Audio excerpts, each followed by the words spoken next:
Nice to see you. Thanks for coming today. I appreciate it very much, and I'm just delighted to be here. How many of you have never seen me before? This is your first time? Wow, everybody. I keep thinking I'm famous, but I guess, that settles that. Anyway, nice to see you. I've got some interesting ideas to share with you. If you're ready, say I'm ready.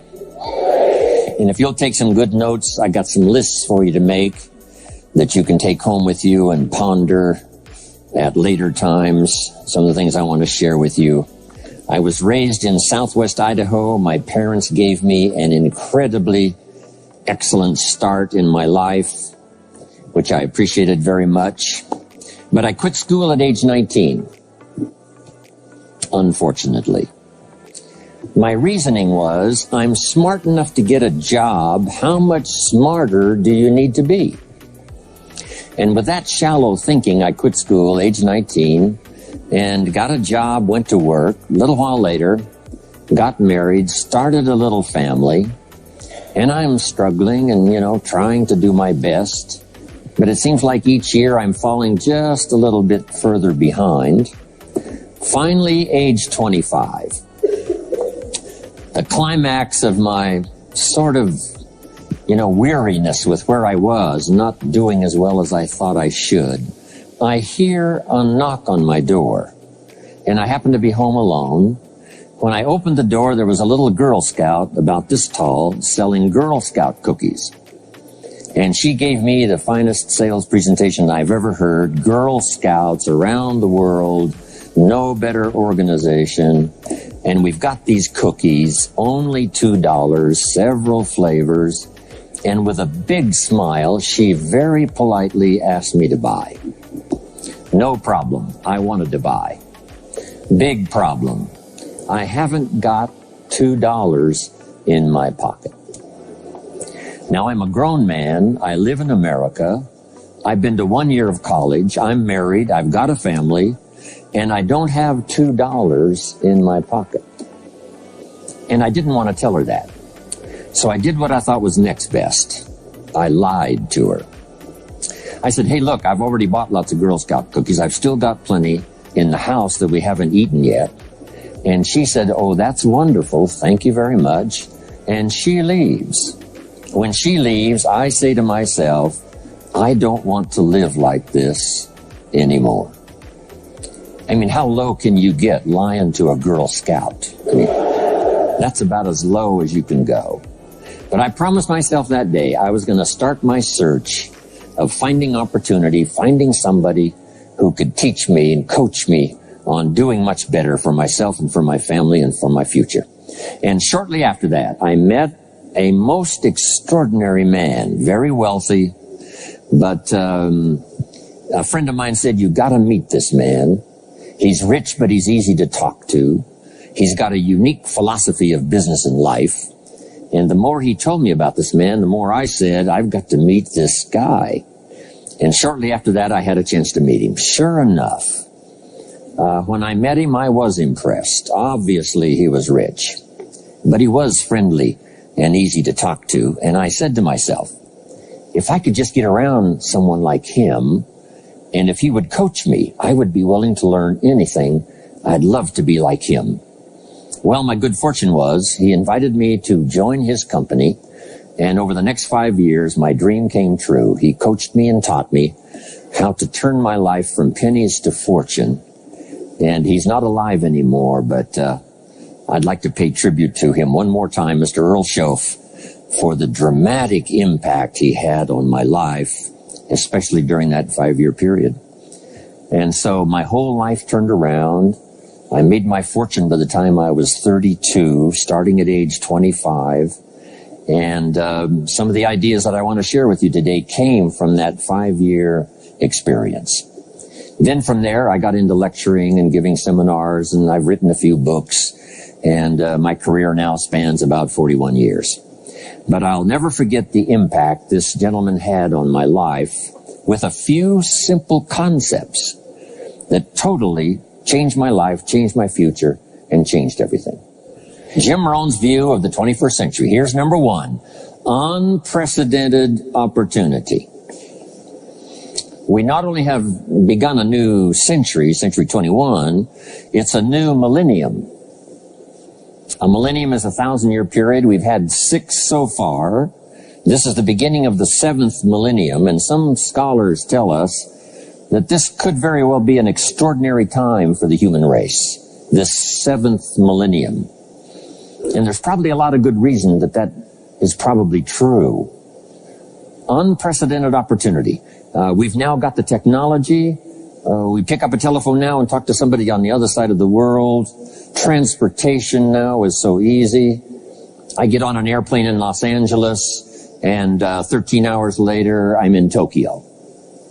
5 meals, 3 movies, and you're there. I mean, you know, it's a simple deal. Anyway, we've got technology, we've got transportation, we've got all the rest, right? So this is going to be a time of unprecedented opportunity in every field you can imagine, every industry, every country.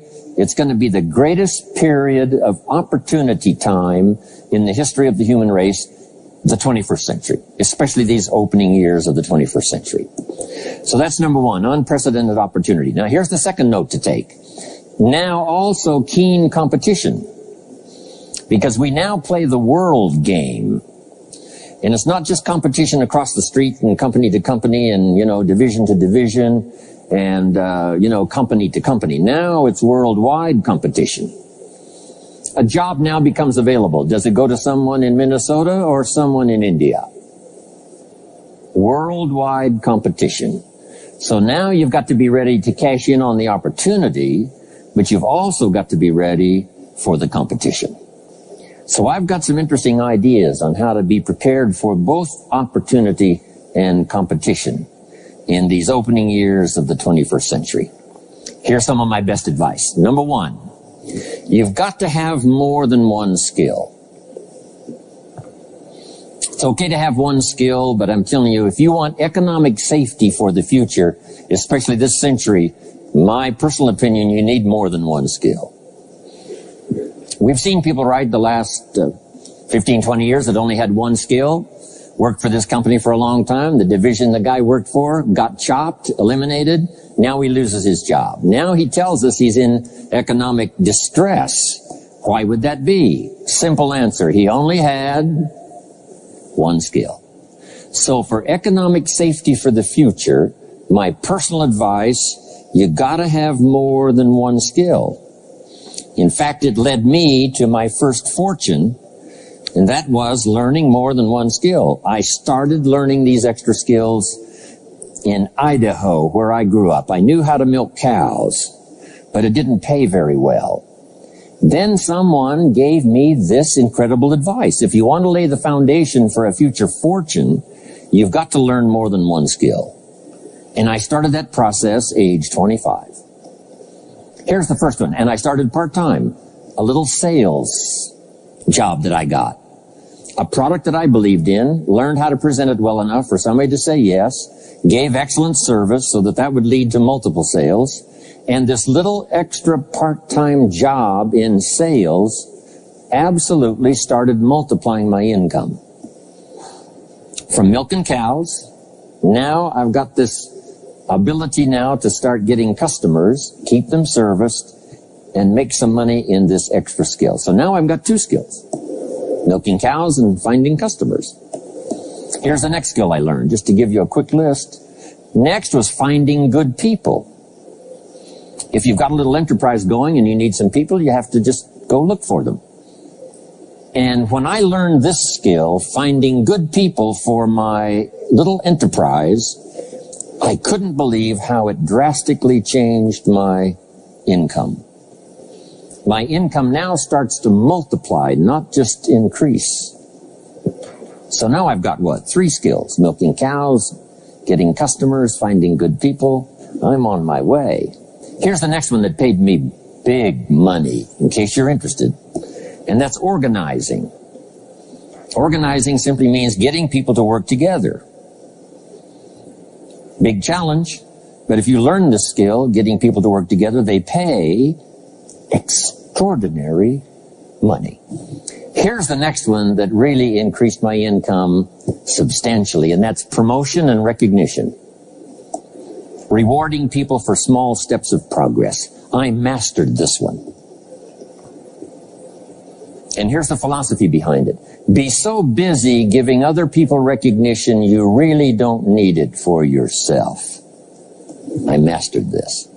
Guess what it pays? Big money. Let me just give you one more, and it's in 3 parts. And that's communication. Learning to affect other people with your language. Of all the things not to be lazy about, it's language, because words can work miracles. And communication I found in 3 parts. Here's number 1, training, showing somebody how the job works. Showing somebody how the business works. We call that training. I got good at that. Paid big money. Here was the next one, teaching. Teaching people how life works. Teaching people how to set goals. Teaching how to become a leader, manager, entrepreneur. Stepping up to the higher opportunity and better challenge. This one paid me extraordinary money. But this one paid the best. Learning to inspire. Helping people to see themselves better than they are. So I've got how many skills, right? A big long list. So, safety, economic safety for the future, especially the opening years of the 21st century. Learn more than one skill. Here's number 2. It would be good to learn more than one language. Some of my business colleagues who speak 3 or 4 languages earn $3-4 million a year. One of my friends, Leon Weisbein from Russia, I remember when he was making $3 million a year, he spoke 3 languages. Here's what he said, I think I'll learn another language, make another $1 million. Those extra languages are so valuable. When I travel the world, I got to find somebody that knows more than one language, or I'm in deep trouble. If you think the time has passed you by to learn that 2nd, 3rd language, make this note. You heard it from Jim Rohn. Give it as a gift to your children. The 2nd language. Maybe that'll inspire them to learn the 3rd language, and then no telling where it might go from there. I asked a school teacher one time, how many languages can a child learn? Here's what she said. As many as you will teach them. They don't lack capacity. They don't lack intelligence. They certainly don't lack curiosity. They only lack a teacher. So you got my good advice now? More than one skill, more than one language. Here's the rest. Learn the simple economic formula that works for everybody, and I can give it to you in just a couple of sentences. A simple economic formula. Kids can understand it. Anybody can understand it. Anybody that wants to get paid. Here's the language for your notes. We get paid for bringing value to the marketplace. That's as simple as you can put economics. Anybody that wants to get paid. You get paid for bringing value to the marketplace. The marketplace is the people. Now, the value we bring is one part of it. A product or a service. But here's the other part. The value you become. So just off to the side, put the value is 2 parts. The value you bring, like a product. If you manufactured it, you might keep improving the product. If someone else manufactured it and you're out selling it, they probably keep improving the product. But this is the one you have to work on yourself. The value you become, like an entrepreneur, a leader, a teacher, supervisor, manager.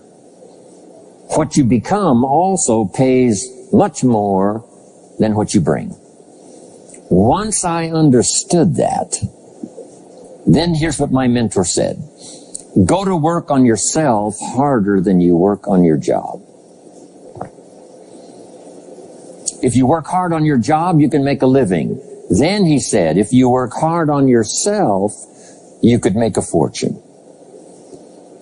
So I worked hard on my job and made a living, but I learned, starting with those extra hours per week, learning these extra skills, I started working on myself.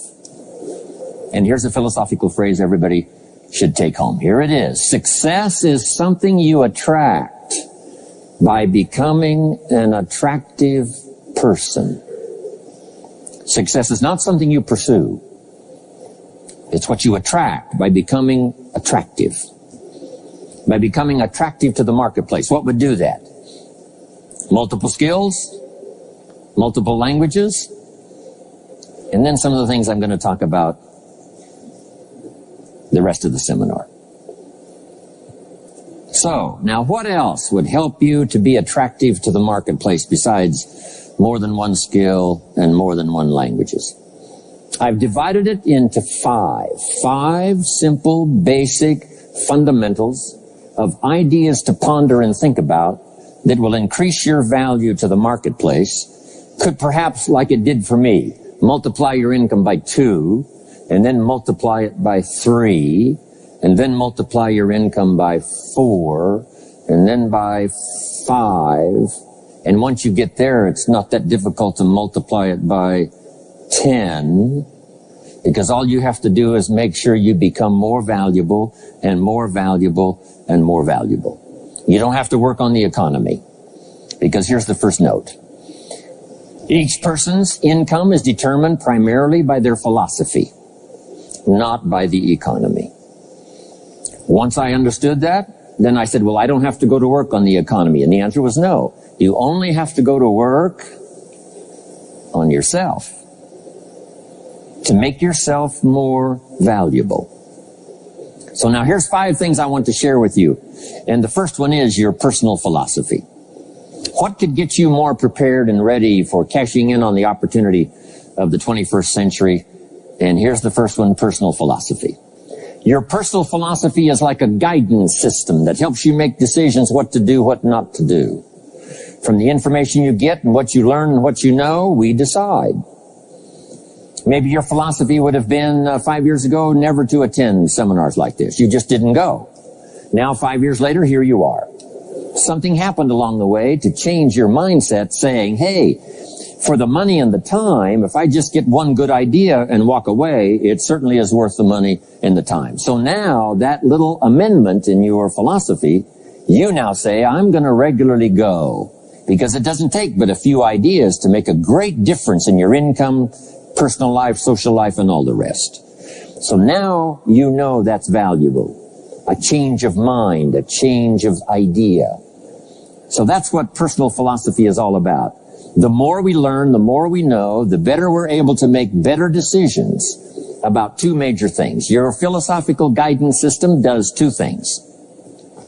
For your notes, number 1, helps you to see the dangers on one side, so you can avoid those.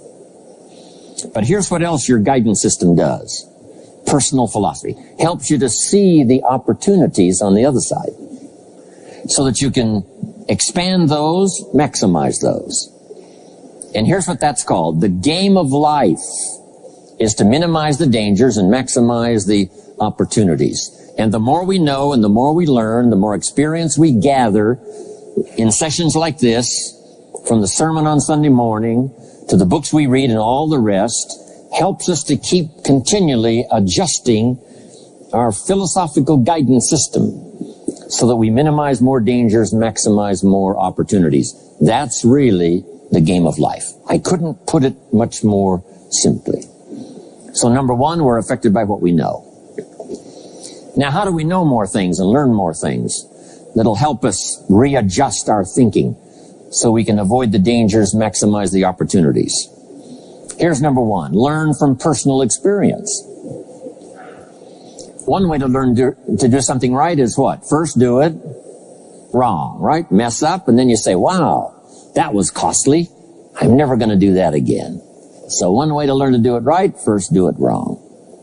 Sometimes a negative experience turns out finally to be positive. They say if you survive your first heart attack, you may now live to be a very old person. Why is that? Well, that first heart attack, if you survived it, is called a wake-up call. And maybe the doctor said, 1 more of these and your history. And you said, wow. And you make it for the health food store. And you start reading every book you can find on good nutrition, how to avoid another one of these heart attacks, and you start jogging and start walking and doing all of the stuff, and this total change of lifestyle could now save your life and cause you to live to be a very old person. Here's what my mentor said, that's some of the best advice I ever got. He said, Mr. Rohn, if you will change, everything will change for you. If you'll start making personal changes, your income will change, your health will change, your future will change, everything will change, if you're willing to start making the changes. So sometimes a negative experience now causes us to really make a sudden shift in our philosophical guidance system that says, hey, I'm never going to let this happen to me again. Fantastic. Now here's the next way to learn, and that is to learn from other people's experiences, whether they are negative or positive. It's too bad failures don't give seminars like this. Wouldn't that be good information? Now, we don't want to pay them, so they don't lecture, but their information would be valuable. If you know a guy that's messed up his life for 40 years, you have to say, John, would you spend a day with me? And I will bring my notebook and take good notes. A good-looking guy like you, beautiful family, every reason to do well, threw it all away. Teach me how for the last 40 years you messed it all up. And he tells you, and you take good notes. Learning from the negative side of someone's experience. If somebody tells me these eggs are rotten, I'm not going to make an omelet and try it, right? I'm just going to take their advice and their know-how. So, learn number one from your own experiences, learn number two from other people's experiences. And my mentor taught me to always keep a journal. Here's what he said, don't trust your memory. If you want to live a dynamic life, multiplying your income, multiplying your future, be a good student. If a good idea comes your way, write it down, then ponder it, then perhaps go do it. Okay. Now, your philosophy comes from what you learn, comes from what you know, comes from other people's experiences. 3 ways now to learn from other people. Here's number 1, learn from what you see. One of the great watchwords of these early years of the 21st century, pay attention. If you just watch, you can pick up clues. Success leaves clues. And if you'll be a better observer of the winners and the losers, those that are doing well and those that are falling behind, and just take mental notes and good notes and say, I'm going to adjust what I'm doing based on what I see. Here's number 2. We learn so much from other people based on what we hear. Here's good advice on that. Be a selective listener.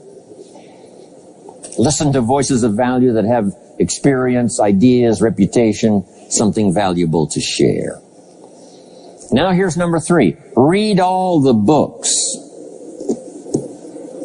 Now there's millions of books, so you can't read all the books. But make this note.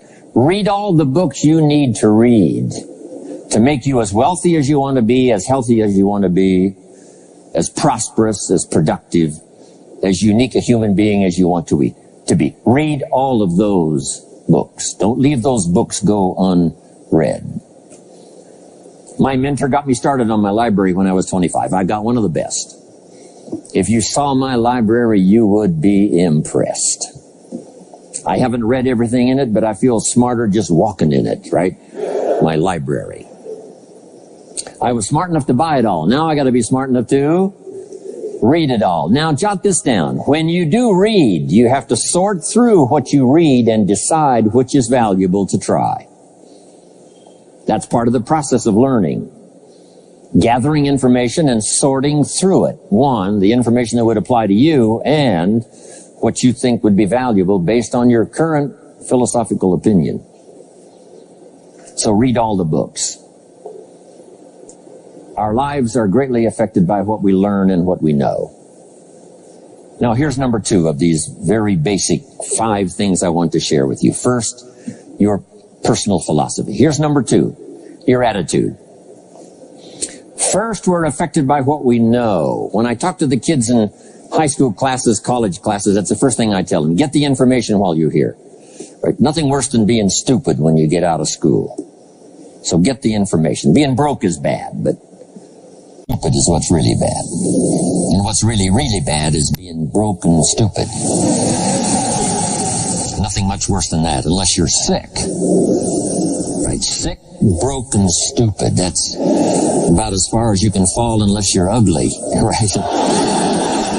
But surely that would be the ultimate, right? The ultimate negative life. Ugly, sick, broken, stupid.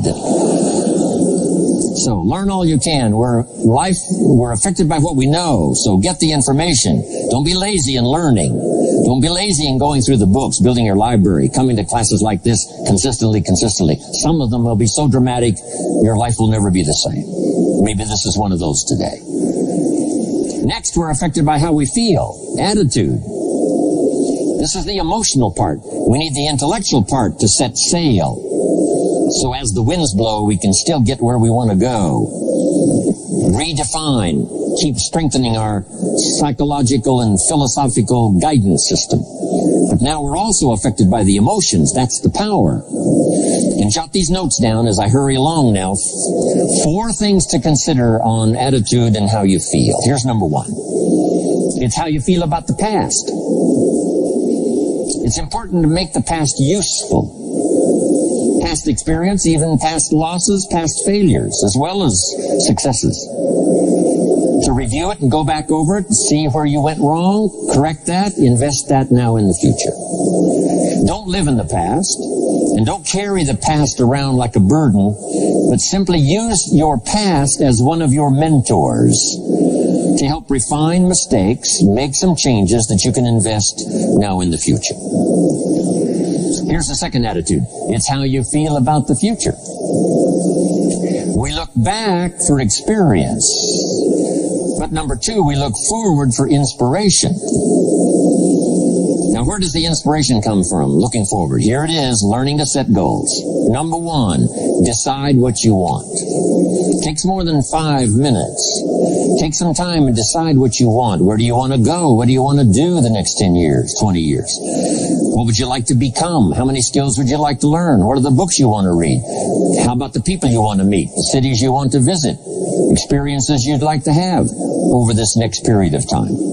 Start thinking about all of that. Here's the next key. Write it all down. Building a life is like building a house. You wouldn't start building the house until you had it finished. Wouldn't you look foolish starting to build the house if it wasn't finished first? What if you were laying bricks and somebody came by and said, "What are you building here?" And you said, "I have no idea." See, they would take you away to a safe place. So building a life is a lot more important than building a house.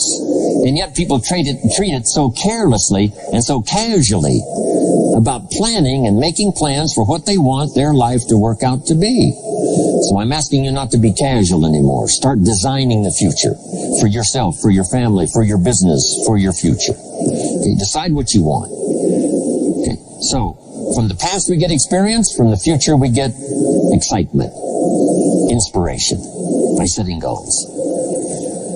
Now here's the next advice. Put everything on your list of goals. Little things, insignificant to someone else, but important to you. A goal list is important. You don't have to publish it in the local newspaper. My Japanese friend, Toro Ikeda, San Jose, California, put on his first list, a Caucasian gardener. I said, go Toro. Back then everybody had a Japanese gardener. He said, no, I'm Japanese. I want a Caucasian gardener. I like that. So, set goals. Set the goals that'll turn you on. Goals that'll get you excited. Put everything on your list. Now, here's the next attitude. It's very important how you feel about everybody. If you want to be a leader extraordinaire, here's what you learn. Each of us need all of us. One person doesn't make an economy. One person doesn't make a symphony orchestra. It takes all of us for each of us to be successful. Each of us need all of us, and all of us need each of us. Each gift is important as we bring it to the table, as we bring it to the country, as we bring it to the community. Learn to appreciate that. Each of us need all of us. Now here's the last one. It's how you feel about yourself. Nothing more powerful than self-confidence to start multiplying your income by 2, by 3, by 5, by 10. And where does that come from? Make the note. It comes from self-esteem. Doing the things you know you should do, and at the end of the day, your self-esteem is soaring and high. You've met the people you said you'd meet. You made the calls you said you would make. You did the things that you required of yourself to do, and at the end of the day, you feel great about yourself. That is one of the greatest motivating factors for the future. Self-esteem, feeling good about yourself. Now let me give you the miracle piece of this formula. If you're ready, say I'm ready. Here it is. Number 3 is activity. We're affected by what we do. Now we've gotten to the formula of how to turn ideas into reality, how to turn imagination into substance. It's called number 3, activity. So add these notes to it now. Activity is the work. Activity is the labor. You might add labor pains. I'm short on personal experience here, but the mothers in the room would tell us, we know what that's all about. Labor pains. Why would an upcoming potential mother be willing to put herself through maybe a rather painful experience? She said, that's an easy answer. And it's for your notes. It produces new life. Why wouldn't she put herself to the labor? Now comes the miracle of new life. And whether it's new career life or new business life or new friendship life or new married life or new life of any kind, it has to come from the work. It comes from the labor. In fact, labor was so important. Here was the original formula for labor. If you have forgotten it, remind yourself. For your notes, 6 days of labor and what? 1 day of rest. Now it's important not to get those numbers mixed up. Why is that? Here's why. Why not 5-2? I don't know. Maybe 5 and 2 would be okay. If God would have thought of 5 and 2, he might have made it 5 and 2. But you can't think of everything when you're putting one of these together. But maybe one of the reasons for 6-1, jot this down now. If you rest too long, the weeds take the garden. Not to think so is naive. As soon as you've planted, the busy bugs and the noxious weeds are out to take it. So you can't linger too long in the rest mode. You've got to go back to work. 6 days of work, then rest and spirituality and friendship and change of pace. And then go back over the last 6 days. What did I do? What did I miss? Who did I miss? What happened? So that I can invest those corrections in the next 6 days of higher productivity. Have you got that now? 6 days of work, 1 day of rest. Don't get the numbers mixed up. Activity. Now, activity finishes the miracle. Good question for your notes. How did this convention center get here? Let me give you the steps. Number 1, somebody saw it while the property was vacant. You say, well, how could you see a convention center if it isn't here? It's the only way it will be here. And somebody has to see it so clearly they can draw a picture of it, saying, this is the convention center. You say, no, it isn't there. They say, yes, this is the convention center. The artist's rendering shows you a picture of what isn't there. That's the beginning of imagination. So to turn nothing into something, here's what you do. Imagine the possibilities. That's why we recommend testimonials for someone to say, hey, I started with pennies and I made a fortune. And when they finish, sometimes they say something like this. If I can do it, what? You can do it. And we start imagining the possibilities. Here's number 2. Have faith to believe that some of them are possible for you.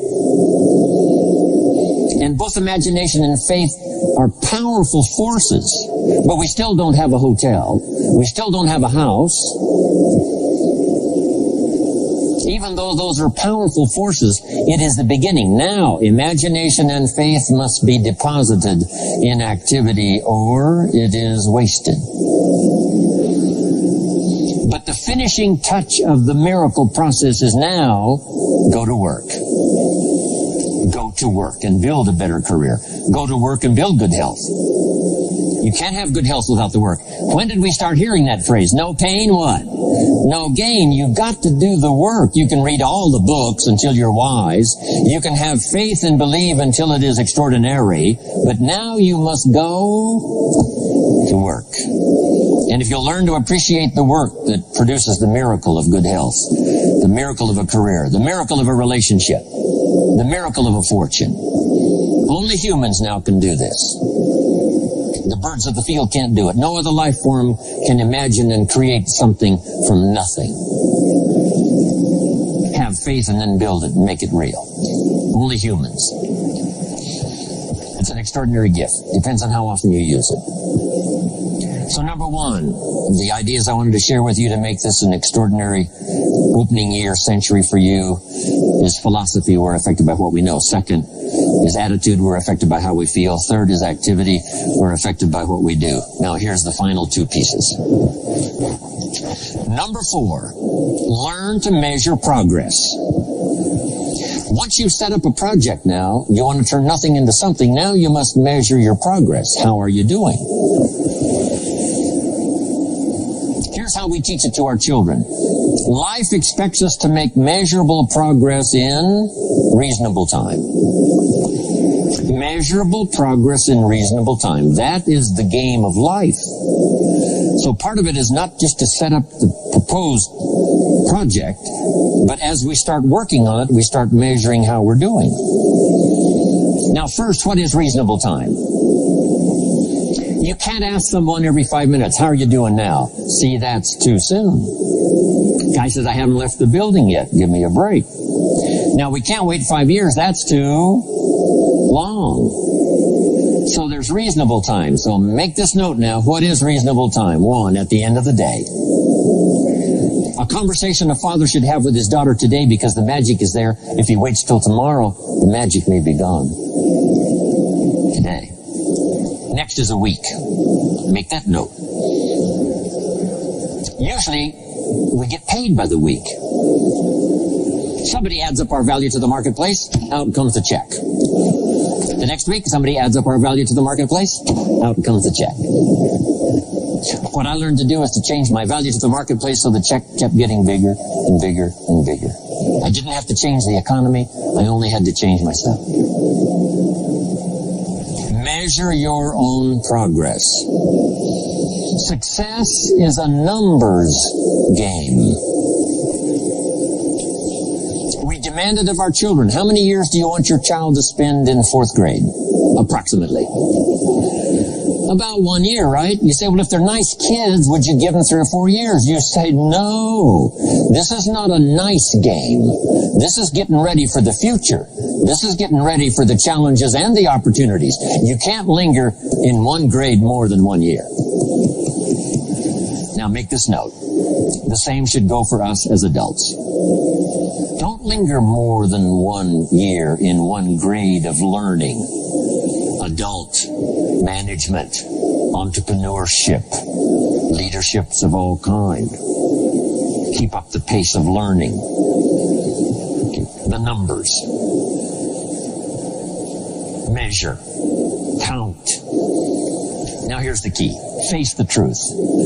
If you're only making this much progress, there's no use trying to kid the world, no use trying to kid anybody else, and especially don't kid yourself. If in a period of time you've only made so much progress, you just got to swallow hard and say, this is the truth. I've got to face it. Now, what could I do to start increasing my progress and make my health better, make my income better, make my investments better, make my value to the marketplace much better, get busy learning the second skill and the third skill and the next language and the next language to increase my value? I got to get busy and do that. See, if you will do that, I promise you, one of the greatest motivating factors in the world is progress. And if you'll measure it, you'll get excited. Now here's number 5 of the 5 major things I wanted to share with you to make these opening years of the 21st century really pay off for you. And here's the word, lifestyle. Learn learning to live well, because the ultimate essence of life is not a Ferrari. The ultimate essence is not a home. The ultimate essence is not a bank account. It's not $1 million. It's not a fortune. Here it is. The ultimate essence of life is learning to live a good life. That's the key. Whether you have modest resources or whether you have mega millions, either way, the real key is learning to live a good life. And so in my closing 5 minutes, let me give you what I think is a good list. Now, this is the short list. In other presentations, I cover a longer list, but this is called Jim Rohn's short list for living the good life. Here it is. Number 1, productivity. You really won't be that happy if you don't produce. And here's the next bit of advice on that. Produce to the max if you possibly can. To produce a little is okay. To produce enough is okay. To produce some to get by is all right. But why not try productivity to the max? Andrew Carnegie, who built the steel industry back in the 30s, here's what Andrew said. I'm going to spend the first half of my life accumulating money. I'm going to spend the last half of my life giving it all away. He got so inspired by that goal that the first half of his life he accumulated $400 million, which back in the 30s was a lot of money. A mega fortune. Guess what he did the last half of his life? He gave it all away. I got a good question for you as we close. Here's the question. What's got you turned on? What's got you up early? What's got you eager to face the day? What's got you inspired? To learn the extra skill, put in the extra time, go the extra mile, learn how to work with people, guarantee your future. Good question. Here's number 2, good friends. You gotta have good friends. The best support system in the world is good friends. Collect and nourish those as priceless. Good friends are those wonderful people who know all about you and still like you. Those are good friends. Here's number 3, your heritage. What's made America so unique among all the nations of the world and the greatest experiment in the history of the world? And that is the depository of gifts that have come to America over the last 300 or 400 years. The heritage from all walks of life, all over the world. Now, the key to keeping America vital and powerful and unique for generations to come is to keep alive these heritages. The music, the dance, the costume, the customs, the literature, the poetry, and all the rest combined together, making us an extraordinary, unusual nation among nations. Keep your heritage alive. Here's number 4. Your spirituality. Whatever you believe in terms of spirituality, that's important. And I've got 3 words for you to consider. Here they are. Study, practice, and teach. Whatever you believe in terms of spirituality, study, practice, and teach. Don't leave your spirituality unstudied. Don't leave it unpracticed. And don't leave it untaught. It's one of the major components of a good life. And now to close for your notes. Take special care of the inner circle. Family, close friends. Nourish them, they will nourish you. Inspire them, they will inspire you. And take care of the details, the little things that makes it special for family and friends. When my father was still alive after my mother died, my father lived about another 7-8 years. When I used to travel, I would try to call him while he was having breakfast with the farmers, southwest Idaho. Make a special day. If I'm in Israel, I got to get up in the middle of the night. But I call in the middle of the night, Papa, I'm in Israel. And they would bring him the phone in this little cafe called the Decoy Inn. And Papa would say, Israel, son, how are things in Israel? And he'd talk real loud so everybody could hear. Right? Say, Papa, they gave me a reception last night on the rooftop overlooking the Mediterranean. He'd say, overlooking the Mediterranean. Now he's got a story to tell for the rest of the day. My son called me this morning while I was having breakfast with the farmers. I know he had to get up in the middle of the night. Special days. One more scene. I thought about my father walking down the lane on the farm to the mailbox, opening it up. And this is for your notes. Make sure the mailbox is not empty. My father lived to be 93. What kind of an experience would that be for a day? Age 93, open the mailbox and it's empty. Even if it's just a postcard. Make sure the mailbox is not